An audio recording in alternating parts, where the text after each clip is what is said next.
দাঁড়ান চাচা, লাশ ধরার আগে আমার টাকা পরিশোধ করবে কে? লাশ এখান থেকে নিয়ে যা, কোন ঝোপ জঙ্গলে ফেলে দে, শিয়াল পুকুরে করে করে খা, কাউকে টাকা দিতে হবে না।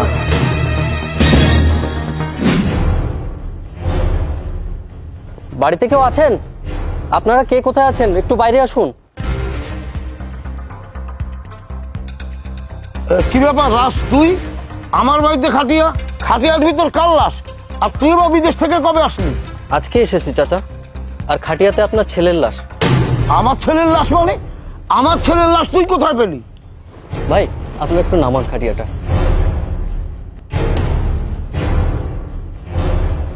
আপনাদের অনেক ধন্যবাদ ভাই, আপনারা এখন আসুন তাহলে। আপনার ছেলে বিদেশের মাটিতে 20 দিন আগে মারা গেছে। আপনারা তো কোনো খোঁজ খবর রাখলেন না। আমি এই গ্রামেরই ছেলে, আমি আপনার ছেলের লাশটা ফেলে রেখে আসতে পারলাম না, তাই তো আমি নিয়ে চলে আসলাম। খুব ভালো কাজ করেছিস রাজ। এই তোরা সবাই মিলে লাশটা ধর। দাঁড়ান চাচা, লাশ ধরার আগে আমার টাকা পরিশোধ করবে কে? টাকা? কিসের টাকা?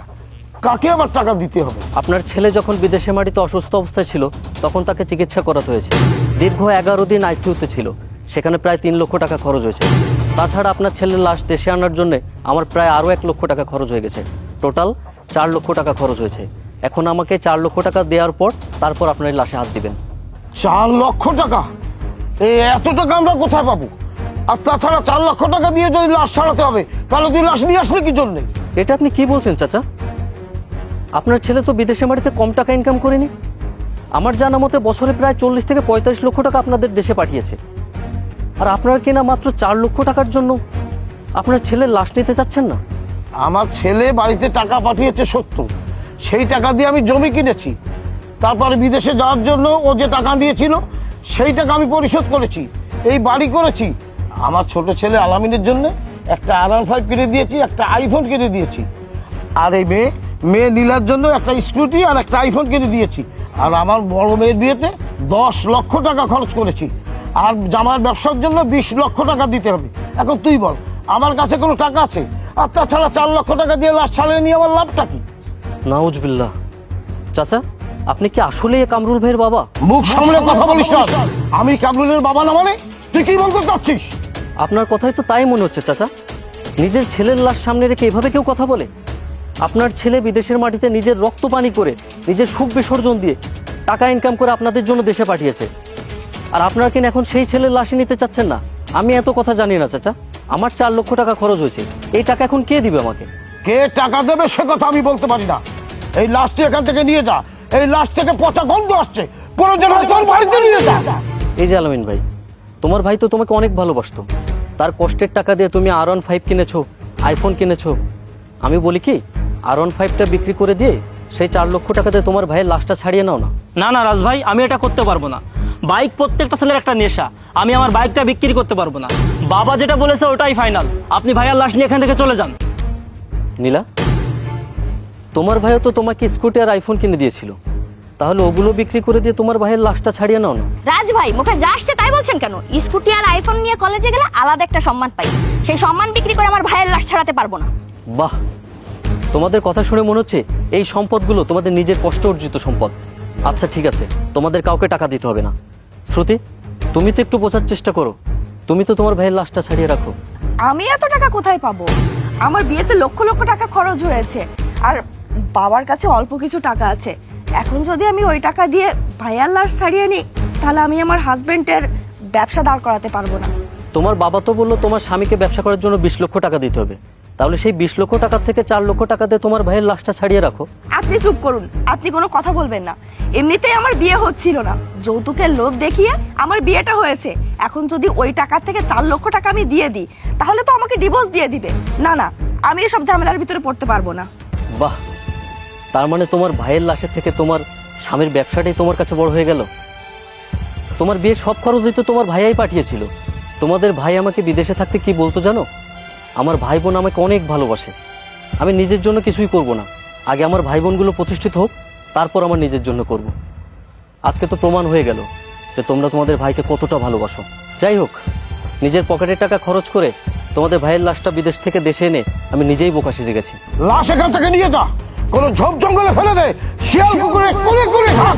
কি হয়েছে কামরুলের আব্বা? কাল লাশ বাইরে ফেলে দিতে বলছো?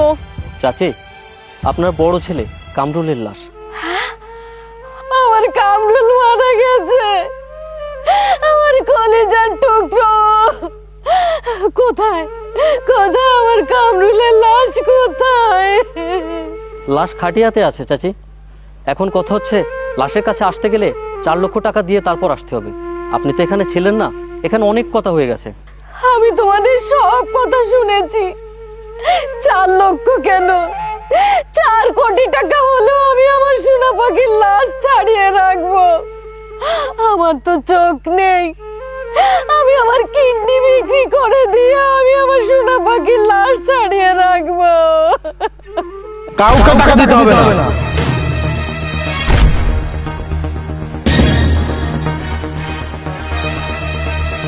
আমি এখনো মরিনি, আল্লাহ পাক আমাকে এখনো বাঁচিয়ে রেখেছেন। বাবা কামরুল, তুই বেঁচে আছিস? ভাইয়া তুমি বেঁচে আছো, কিন্তু রাজভাইয়া যে বললো তুমি মারা গিয়েছো। হ্যাঁ রাজ ভাইয়া, আপনি মিথ্যা কথা কেন বললেন? আপনি তো একজন প্রতারক। চুপ করবে আদব। রাজকে নিয়ে একটা বাজে কথা বললে চড়িয়ে তোর মুখ আমি লাল করে ফেলবো। মা, ও মা, তুমি কেমন আছো মা? ও মা, তুমি কান্না করো না, তোমার ছেলে এখনো বেঁচে আছে মা। ও মা, আমি কাদের জন্য প্রবাসে দিনরাত কঠোর পরিশ্রম করেছি, আজকে আজকে তারা আমার লাশ নিতে অস্বীকার করলো। আমি 5টা বছর বিদেশে বাড়িতে কষ্ট করে টাকার পাহাড় তৈরি করেছি। আমি প্রতি মাসে বাবার অ্যাকাউন্টে টাকা পাঠিয়েছি, সেই টাকা দিয়ে ভাই বোন আত্মীয় স্বজন সবার স্বপ্ন পূরণ করেছে। সামান্য একটা দুর্ঘটনার কারণে আমি 15 দিন জেলে ছিলাম, তাই তোমাদের সাথে আমি যোগাযোগ করতে পারিনি। কই, তোমরাও তো আমার সাথে কোনো যোগাযোগ করোনি।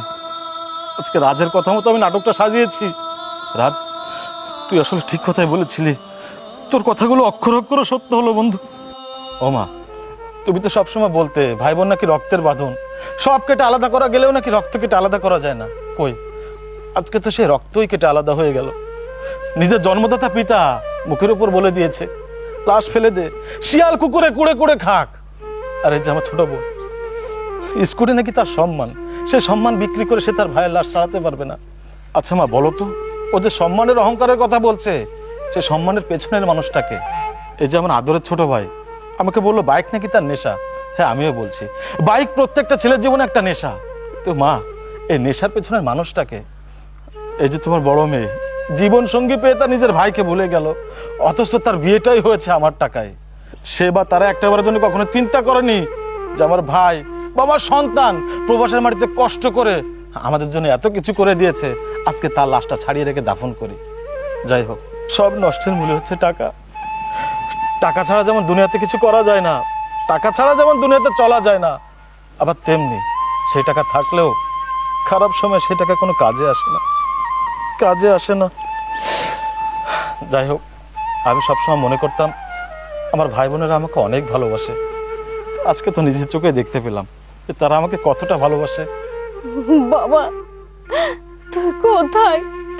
আমার কাছে একটু আয় তো, আমি একটু তোর মুখে হাত বুলিয়ে দেখি। কেন মা, তুমি চোখে দেখতে পাও না? না বাবা, আমি তো চোখের চিকিৎসা করাইনি। হায় রে পোড়া কপাল আমার, তোমার চিকিৎসা করানোর জন্য 1 বছর আগে বাবার অ্যাকাউন্টে 10 লক্ষ টাকা পাঠিয়েছিলাম। বাবা আমাকে বলেছিল তোমার নাকি চিকিৎসা ভালোভাবে হয়ে গেছে, তুমি চোখে দেখতে পাচ্ছ। ও মা, মা, আমি তোমার অযোগ্য সন্তান। আমি টাকা ইনকাম করেছি ঠিকই, কিন্তু সেই টাকা আমি সঠিক জায়গায় খরচ করতে পারিনি। নিজের জন্মদাতা পিতাকে বিশ্বাস করেছিলাম, সেই বিশ্বাসের টাকা আজকে ঘুণে ধরেছে। ও মা, টাকার অনেক রূপ। বউকে টাকা দিতে পারলে সে প্রিয় স্বামী, বাবাকে টাকা দিতে পারলে সে তার প্রিয় সন্তান, কিন্তু টাকা না থাকলে এই পৃথিবীতে তার কোনো মূল্য নেই। মা, এই অমানুষদের সাথে আমি আর একটা মুহূর্ত থাকতে চাই না। চলো এখান থেকে আমরা দূরে কোথাও যাব, খেয়ে থাকি না খেয়ে থাকি, আমরা নতুন করে বাঁচবো। আজ থেকে মনে করব আমার মা ছাড়া এই পৃথিবীতে আমার আর কেউ নেই। চলো মা।